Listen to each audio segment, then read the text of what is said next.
Bapak, Ibu, dan saudara-saudari yang terkasih dalam Tuhan Yesus Kristus. Bagaimana kabar hari ini? Semoga dalam keadaan baik dan sehat. Tema hari ini adalah rendahkanlah dirimu. Terambil dari 1 Petrus 5 ayat yang ke-6 demikian. Karena itu rendahkanlah dirimu di hadapan Tuhan yang kuat, supaya kamu ditinggikannya pada waktunya. Kalau Bapak, Ibu, rekan-rekan ditanya, apakah suka atau senang ketika orang merendahkan harga diri kita? Maka jawaban rata-rata orang berkata, tidak, saya tidak suka. Ketika saya mempersiapkan tema ini, secara kebetulan saya membaca di sebuah grup WA, sebuah foto surat Presiden Jokowi. Foto ini mempunyai latar belakang, yaitu ada seseorang yang berorasi di hadapan orang banyak, dan salah satu kalimat di dalam orasi itu adalah menghina Presiden Joko Widodo. Apa tanggapan Presiden Jokowi ketika dia mendapatkan kalimat penghinaan tersebut? Isi foto tersebut yang merupakan surat dari Presiden Joko Widodo sebagai berikut. Tidak semua kalangan elit bisa terima punya presiden seperti saya. Saya itu bukan siapa-siapa, bukan anak kolong, bukan orang kaya, dan tidak datang dari keluarga yang terpandang. Penghinaan itu kan hanya bisa dilakukan oleh orang yang merasa lebih tinggi kepada mereka yang dianggapnya rendahan. Tapi jadi presiden itu kan memang untuk bekerja bagi negara, bukan menjadi penguasa segala-galanya. Kunci menghadapi kebencian dan penghinaan adalah rendahkan hatimu serendah-rendahnya. Fokuskan perhatian kita untuk semakin banyak bekerja. Penghinaan apabila kita hadapi dengan rasa sombong sedikit saja bisa membuat kita sakit. Jangan dilawan, biarkan saja. Insinyur Joko Widodo, Presiden Republik Indonesia. Sebuah surat yang menyiratkan sebuah kebijaksanaan dan sikap rendah hati. Sikap Presiden Jokowi juga seperti yang ditunjukkan oleh Daud terhadap Saul. Apa yang terjadi? Daud dihina oleh Saul, Daud hendak dibunuh, dikejar-kejar, dan salah satunya ketika di padang gurun En-Gedi, Saul datang dengan 3.000 tentara pilihan. Dan ketika Saul hendak buang hajat, Daud punya kesempatan untuk membunuh Saul. Tetapi Daud tidak menggunakan kesempatan itu. Dalam Samuel 24 ayat 14 dikatakan demikian. Ketika Daud berkata kepada Saul, terhadap siapakah Raja Israel keluar berperang?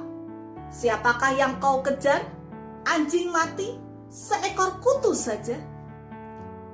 Daud tidak menempatkan dirinya sebagai orang yang sudah diberikan janji dia akan menjadi Raja Israel. Daud menempatkan diri, merendahkan dirinya, menggambarkan dirinya hanya seperti anjing mati dan seekor kutu saja. Padahal Daud juga dijanjikan akan menjadi Raja Israel. Dan kedua kalinya, dalam 1 Samuel 26 ayat 20, kembali Saul ingin membunuh Daud yang merupakan menantunya. Ya. Saat itu di padang gurun Sif, Saul tertidur dengan 3.000 tentara pilihan. Kembali Daud punya kesempatan untuk membunuh Saul. Dan jabatan raja akan menjadi miliknya saat itu juga. Tapi kembali lagi Daud tidak menggunakan kesempatan itu. Dan ketika dia hanya memotong ujung jubahnya, dan dia berkata, sebab itu janganlah kiranya darahku tertumpah ke tanah jauh dari hadapan Tuhan. Sebab Raja Israel keluar untuk mencabut nyawaku seperti orang memburu seekor ayam hutan di gunung-gunung. Kembali Daud merendahkan dirinya di hadapan Raja Israel Saul. Daud tidak memposisikan dirinya sama dengan Saul. Daud merendahkan hatinya. Bahkan di salah satu Mazmur yang dia tulis, Mazmur 22 ayat 6 mengatakan demikian. Tetapi aku ini ulat dan bukan orang, celah bagi manusia, dihina oleh orang banyak. Sekali lagi Daud memiliki karakter rendah hati.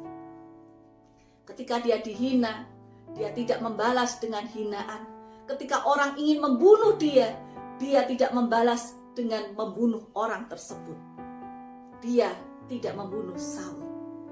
Jadi apa yang harus dilakukan ketika kita dihina? Seperti kata Daud terhadap Saul. Dan seperti apa yang juga dicontohkan oleh Presiden Joko Widodo ketika dia mendapatkan penghinaan, adalah merendahkan hati serendah-rendahnya. Poin pertama. Kedua, mari kita fokus untuk melakukan hal yang baik. Jangan memikirkan penghinaan itu terus-menerus. Dan yang ketiga, jangan dilawan. Jangan menggunakan senjata yang sama yang digunakan oleh musuh kita, yaitu kata-kata penghinaan. Jangan berada di area yang sama. Orang sombong akan ada di area ketinggian hati. Tetapi kita belajar merendahkan hati, kita ada di area rendah hati, bukan minder ya. Mari kita belajar untuk rendah hati dan sesuai firman Tuhan, pada waktunya Tuhan akan meninggikan kita. Tuhan memberkati kita.